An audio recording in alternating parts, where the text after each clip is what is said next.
Uh, we are not yet discussing China, the big elephant in the room.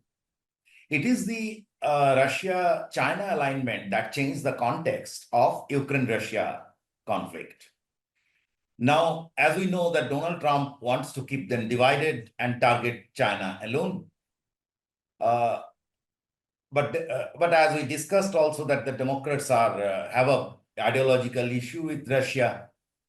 Now, what will be the implication? How do you expect the China-Russia axis, this thing will work, assuming that what you were saying, that both Kamala Harris and, both Democrats and Republicans are for for kind of a ceasefire or lowering the tension, de-escalation in Ukraine-Russia. Assuming that coming, what would be the impact on China-Russia alignment? And because that has huge implications also on India-US alignment. Over to you, sir. Well, as far as China and Russia are concerned, I would say again, it is a strategic folly by the Americans.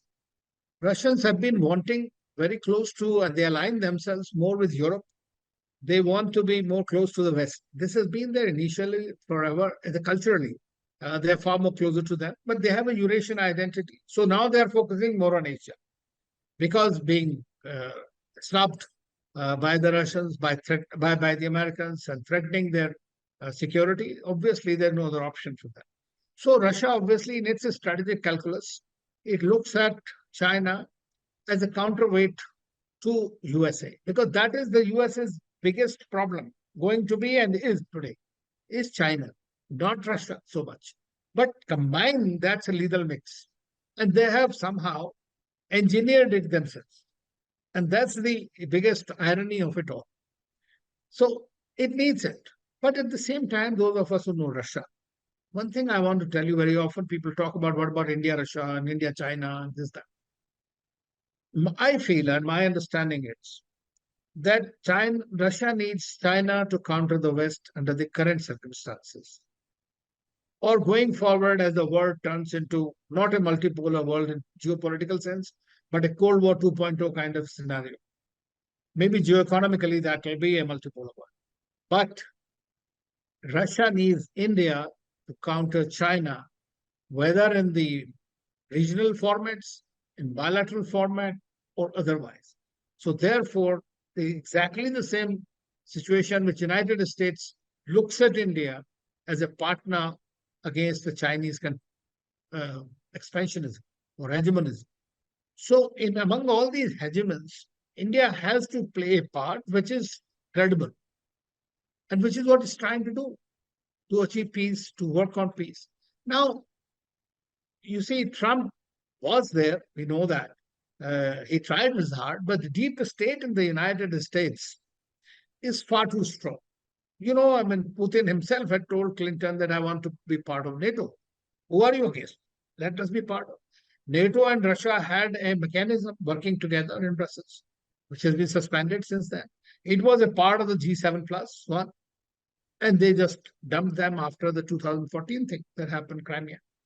But so what I'm saying is that if you continue to humiliate and put your eggs in certain baskets that are rotting, then you're going to have problems in the geopolitical sense. And that's precisely what is happening today. So China is having a breather in this and becoming a gainer in the process.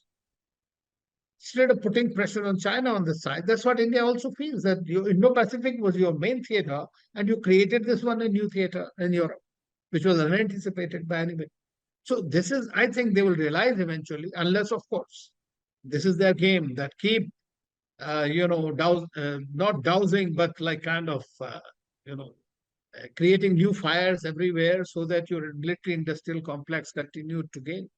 So that's precisely what has happened. In this war, China has gained to some extent, but the United States is the only country that has gained militarily in some ways.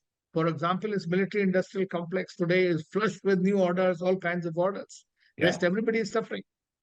The $175 billion that it had pumped to Ukraine I think some studies have come out that I mean, bulk of it has come back to US Of as course, weapon orders. it's So a mercantilist nation. right. So that is, but I don't think that in the longer run, I mean, I think you will also agree that if you just create fires everywhere, finally the fire will engulf you somehow or the other. It's not, Yes. you cannot live with that. No, I was saying, I mean, I am sometimes surprised, and I have even told my American friends. I said, look, you have some of the finest think tanks, and you can envisage how things are going. And despite that, what one sees is uh, support to more conflicts for some reason. And that's what one is unable to understand. I mean, instead of peace, you are looking for conflicts. I mean, that is something which is not going to be in the long run, even though it's true. I mean, they are 10,000 kilometers away, but the fingers is in every pie. They are 10,000 kilometers away. It is also true that they no more can bear. I mean, Trump wanted to get out of Afghanistan, and Biden actually just jumped out of Afghanistan. This is one thing I don't know if I told on you this thing. I mean, when I look at it, none of these superpowers have been able to win a single war in the 20th and 21st century. If you look at Afghanistan, USA has lost in Afghanistan, Soviet Union lost in Afghanistan, they got disintegrated. China lost in Vietnam, USA lost in Vietnam.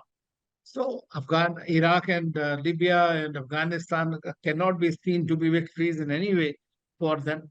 So I mean, it's today's we are seeing Middle East. The biggest power is Ukraine, Israel, and it's thought that it will decimate and destroy Hamas in no time. And today we are already nearly 10 months, over 10 months, and they've not been able to do much on that except destruction. That's what Right. the arms ammunition do. And you create a greater radicalization and I mean, this terrorism in is the also process another by doing. interesting part. I mean, similarly, everyone thought that Russia will come and take Ukraine in a Yeah, swift, so but it's that didn't exactly the happen. It has same been more format. than 2 years they are fighting. Yes, and it clearly shows that today is not an era of short wars. They are Right. going to be prolonged wars and conflict.